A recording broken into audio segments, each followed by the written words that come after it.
bem-vindos, senhores, me chamo Daldo Silveira, designer, e hoje eu estou trazendo para vocês um tema muito divertido, um tema muito comunicativo, um tema muito expressivo. Hoje eu irei falar da voz do projeto gráfico, a tipografia, as letrinhas. As letrinhas foi ótimo, se algum designer experiente ver isso vai ficar maluco comigo. Mas é fato que a tipografia é a voz do projeto gráfico, é a voz da interface, é a voz do seu material. Isso é uma verdade absoluta. Contudo, antes de você sair por aí escolhendo a sua fonte cheia de curvas, paparicos, cores, inclinações, pesos diferentes, você tem que deixar seu like aí embaixo para poder me ajudar para esse vídeo poder ir bastante longe, certo? E além de tudo, você tem que saber o que é tipografia. Então a gente começa do jeito mais introdutório, mais básico, que é explicando a origem da palavra tipo e grafia, do grego typos, que é forma, graphem, que é escrita. A tipografia ela é a mecanização da escrita feita através da tecnologia para a reprodução de textos em série. Muito comum também ouvir o termo tipologia, certo? Tipografia e tipologia, essa discussão ela existe no meio do design há muito tempo. Eu costumo dizer que tipografia são as famílias tipográficas, enfim, e tipologia seria a ciência que estuda, mas isso é só uma das definições, é só uma das discussões que existem sobre o tema.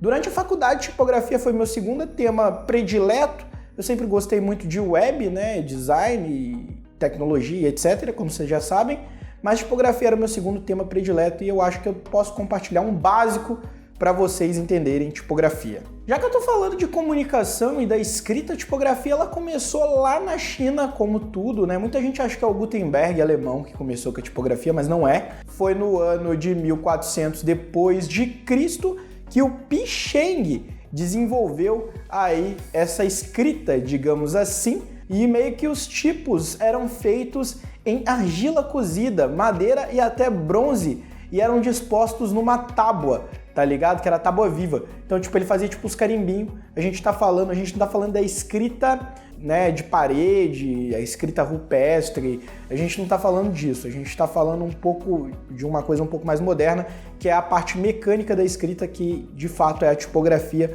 E a gente acha muitas vezes que Gutenberg, lá em 1450, que foi o cara responsável pela escrita, pela tipografia, perdão, desenvolvimento da prensa tipográfica, que massificou o processo, ajudou. Cara, Gutenberg foi um cara muito importante porque ele criou um modo de difundir os textos, as leituras, os livros de um modo mais massificado, mais industrializado, tirando aí o poder na época da igreja que detinha aí os monges que ficavam escrevendo tudo à mão, né? Ele meio que ajudou nesse ponto no Ocidente e lá no Oriente Pi Sheng, antes até do Gutenberg. Mas vamos lá, vamos falar de fontes, né? Afinal de contas, tipografia, fontes, glifos, vocês vão entender todos esses nomes bonitinhos e interessantes agora. O primeiro deles é o glifo, ou também as letrinhas, ou os caracteres, né? Tem 3 nomes aí que vocês podem dar, que são os signos alfabéticos aí projetados para reprodução mecânica.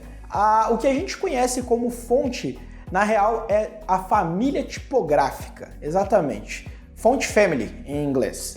É o conjunto de caracteres que possuem as mesmas características de desenho, independente das suas variações, como peso, inclinação, espaçamento e etc. É o conjunto, é o alfabeto completo, em vários pesos ali, começando do mais fininho até o mais grossão, falando aí de um modo bem grosseiro. E daí a gente chega na fonte, tá? A fonte é uma instância menor da família de fontes, porque imagina que você tem uma fonte, você tem uma família de fontes, e dentro dessa família de fontes tem uma fonte bold, uma fonte light, uma fonte normal, e aí a gente tem então a fonte, que é um dos membros aí dessa família.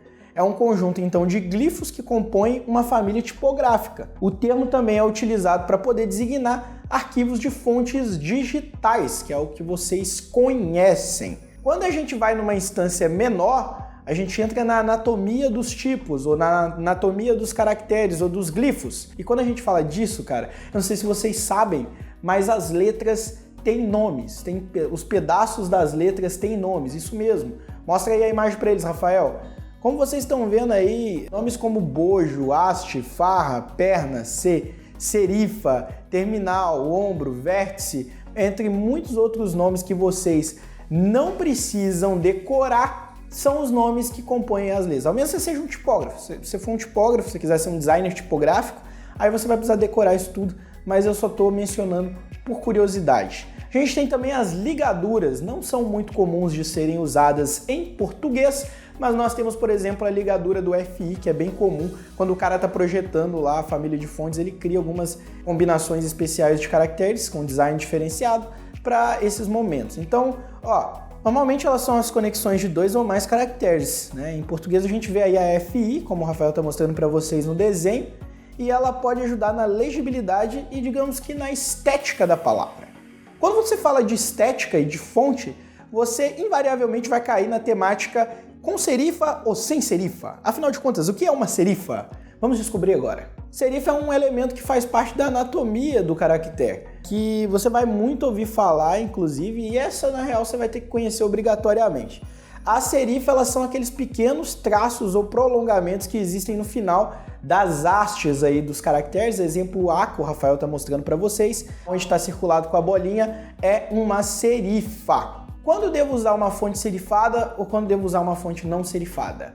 As fontes serifadas normalmente são usadas para texto corrido, elas ajudam a dar continuidade, sentido para o texto, e elas também ajudam a dar ritmo para o texto. O texto ganha um conceito chamado leiturabilidade, fica mais fácil de ler, fica mais fluido, e as sem serifas muitas vezes podem ser usadas em títulos para chamar a atenção e etc. das pessoas. Muitas vezes também você vai ouvir o tamanho de corpo do tipo. O corpo é o tamanho da fonte, basicamente.